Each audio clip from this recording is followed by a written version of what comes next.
Hay personas que entran en una conversación y, sin levantar la voz, sin interrumpir y sin hacer nada especialmente llamativo, consiguen que todo el mundo las escuche. Y luego están los que hablan mucho, se esfuerzan, argumentan bien, intentan caer bien y aún así sienten que no mandan nada. Como si, por más que hablen, la otra persona siguiera teniendo el control. Si alguna vez te ha pasado, el error casi nunca está en lo que dices, está en cómo respondes en los primeros segundos, porque una conversación no se decide solo con palabras. También se decide con señales mucho más pequeñas. La velocidad con la que reaccionas, si te justificas demasiado rápido, si soportas una pausa, cómo sostienes la mirada, cuánto espacio ocupas y cuánto parece que necesites que el otro te valide. Y el cerebro del otro lee todo esto antes de analizar tu argumento. Primero te percibe, luego te escucha. Mucha gente pierde conversaciones sin darse cuenta. No porque tenga peores ideas, sino porque transmite ansiedad antes de que empiece de verdad la interacción. Habla demasiado deprisa, rellena silencios, sonríe cuando no toca, se explica antes de tiempo, responde como si tuviera que recuperar terreno todo el rato. Y eso, aunque no se nota a simple vista, cambia por completo la posición desde que el otro te percibe.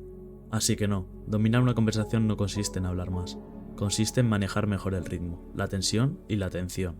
Y casi siempre empieza por algo muy pequeño. El silencio bien usado. Cuando alguien te cuestiona, te interrumpe o te suelta un comentario incómodo, el impulso natural es responder al instante. Justificarte, corregir, explicar, defenderte, pero muchas veces, justo ahí, pierdes fuerza. Porque al responder demasiado rápido, das la sensación de que necesitas arreglar el momento cuanto antes. En cambio, si dejas pasar 2 o 3 segundos con calma, sin apartar la mirada y sin moverte demasiado, el efecto cambia por completo. El silencio deja de pesarte a ti y empieza a pesarle al otro. Y eso tiene una explicación psicológica muy simple. El cerebro odia el vacío incómodo. Cuando la otra persona lanza un comentario fuerte y no recibe una reacción inmediata, empieza a sentir el peso de lo que acaba de decir. Duda, revisa, se acelera por dentro. Muchas veces intenta corregirse sola, matizar o seguir hablando para aliviar esa tensión.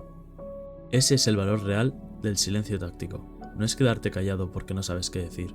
Es no regalar una reacción precipitada. Es demostrar, sin decirlo, que el comentario del otro no te ha movido del sitio. Piensa en una reunión, una entrevista o incluso una conversación personal. Alguien te corta o pone dudas de lo que dices. Si te justificas al instante, entras en su ritmo. Si aguantas una pausa breve, cambias la energía entera de la interacción. La lentitud estratégica. El siguiente patrón tiene que ver con la velocidad. Hay una asociación muy profunda entre moverse rápido y parecer nervioso. Cuando alguien responde demasiado deprisa, asiente constantemente, se recoloca todo el rato o habla como si tuviera prisa por terminar, transmite una sensación muy concreta, que está corriendo detrás de la conversación. En cambio, quien se mueve más despacio parece tener más control. No porque sea superior, sino porque su cuerpo comunica que no siente urgencia, y la urgencia baja estatus, la calma lo sube. Eso se nota muchísimo en situaciones pequeñas. Por ejemplo, cuando te hacen una pregunta incómoda, la mayoría responde en medio segundo para no parecer inseguro. Pero muchas veces eso produce justo el efecto contrario. Parece reacción, no decisión. Haz la prueba.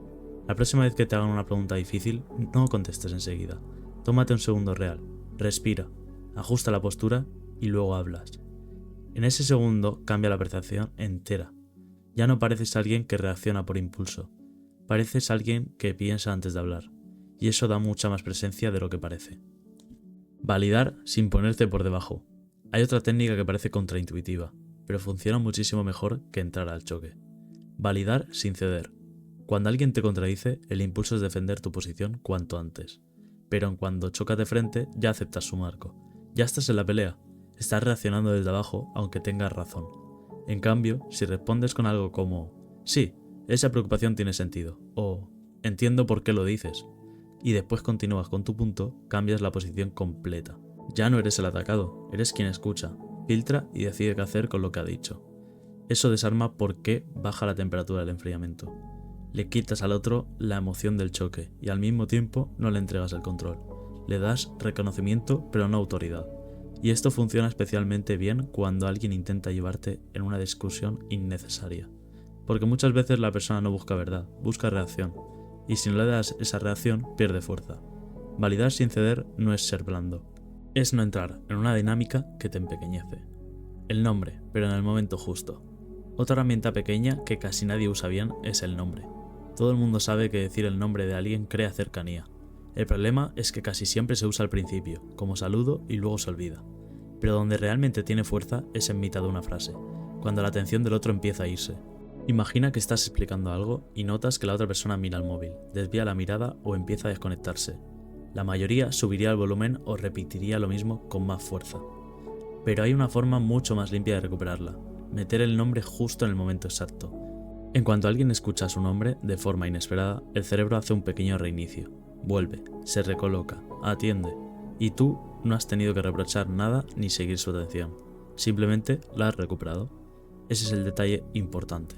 El nombre no es solo cercanía, también puede ser dirección. Es una forma muy sutil de traer al otro de vuelta a tu terreno. Y como última herramienta, saber salir.